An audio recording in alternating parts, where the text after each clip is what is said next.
दोस्तों, रात अंधेरी थी। हवा में अजीब सी ठंड थी, जैसे हवा नहीं, मौत चल रही हो। गांव के किनारे में एक पुराना पीपल का पेड़ था।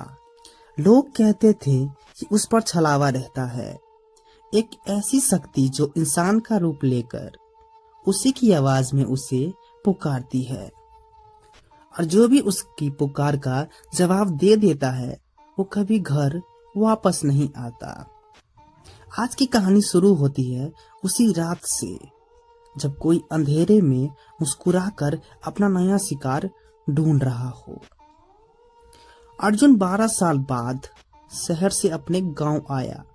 गांव बदल चुका था, पर हवा में एक ही चीज थी, डर। उसकी माँ ने दरवाजा खोलते ही कहा, बेटा, रात को 9 बजे के बाद बाहर मत जाना। यह आवाजें पुकारती नहीं, खींच लेती हैं। अर्जुन को हंसी आ गई। उसने सोचा, माँ बस अंधविश्वास में बोल रही है। रात को थोड़ा घूमते वक्त अर्जुन ने पीछे से आवाज सुनी, अर्जुन रुक, मैं समीर हूँ।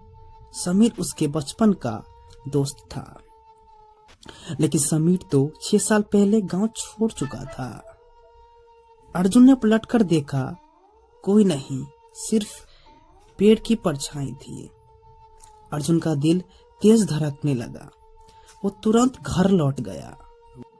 माँ ने दरवाजा खोला और गुस्से में बोली, मैंने बोला था ना, पीछे मत मुड़ना। अगले दिन बाजार में एक छोटी लड़की अर्जुन को देखकर रो पड़ती है, भैया, रात को आप उस पेड़ के पास मत जाना, वो आपके आसपास घूम रहा है। अर्जुन ने बोला, कौन? लड़की धीमे से बोली, छलावा, और भाग गई। अर्जुन हंस पड़ा, लेकिन बात उसके दिल में बैठ गई थी।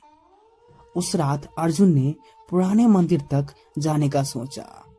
पीपल के पास से निकलते ही फिर आवाज आई, अर्जुन रुक जा, मैं हूं तेरा चाचा। आवाज बिल्कुल असली था। अर्जुन का गला का पानी सूख गया। वो जैसे तैसे मंदिर तक पहुंचा। पंडित जी ने अर्जुन को देखा और तुरंत समझ गए, तुम्हारे पीछे कोई लगा हुआ है बेटा। अर्जुन ने पूछा, कौन? पंडित जी ने कहा, छलावा। उसने पहली रात ही तुम्हारे रूप और तुम्हारे आवाज सीखना शुरू कर दिया है। अर्जुन की सांसें तेज हो गई। पंडित जी फिर बोले, सुबह तक पीछे मत देखना, तभी बचोगे बेटा। अर्जुन घर की तरफ निकल पड़ता है। रात बिल्कुल सन्नाटा थी। फिर पीछे से कदम की आवाज आई। अर्जुन नहीं मुड़ा और आवाज और पास आई। फिर वही आवाज बोली, अर्जुन रुक जा, माँ बोल रही हूँ। अर्जुन का दिल फट गया, पर माँ ही तो बोली थी पीछे मत मुड़ना। अचानक कोई उसके बहुत पास आकर बोला, अगर तुम नहीं मुड़ोगे तो मैं तुम्हें मुड़वा दूंगा। अर्जुन भाग पड़ा। आवाज दौड़ते हुए आई, रुक। घर तक पहुंचते पहुंचते उसके पैर कांप रहे थे। घर का दरवाजा खुला। अंदर एक परछाई खड़ी थी। आधा चेहरा अर्जुन जैसा, आधा जैसे मिट्टी से गड़ा हुआ। वो हंसी और बोली, मैंने तेरा रूप सीख लिया है। अब एक अर्जुन तू है और एक अर्जुन मैं। अर्जुन का गला बंद हो गया। छलावा ने कहा, बस एक बार मुझे देख लो, फिर सब खत्म। अर्जुन ने आंखें बंद कर ली। घर की दीवारें हिलने लगी।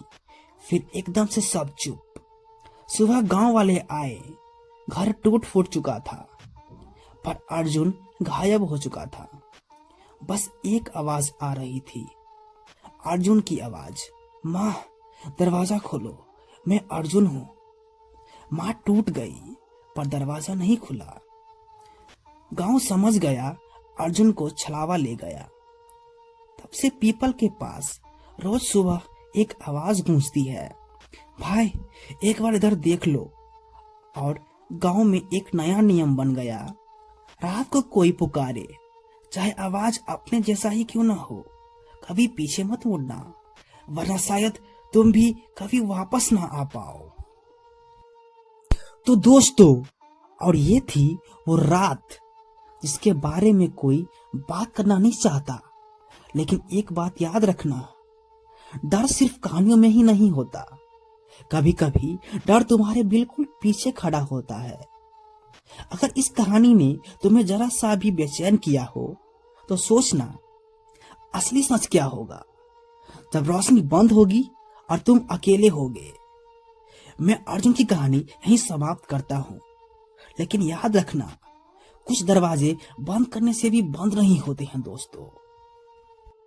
तो दोस्तों, अगर ये कहानी आपके दिल को दहला दी हो तो इस चैनल को सब्सक्राइब करें और एक लाइक करें, जिससे हमें हौसला मिलता रहे और ऐसी डरावनी कहानी लाने का। और हाँ दोस्तों, अगर आपके पास भी कोई ऐसी डरावनी कहानी हो तो इस वीडियो कमेंट सेक्शन में जरूर बताएं। मैं आपकी उस कहानी को अगले वीडियो में आपके नाम के साथ सुनाऊंगा। तो दोस्तों, अब मुझे और मेरी आवाज को विराम दें। धन्यवाद।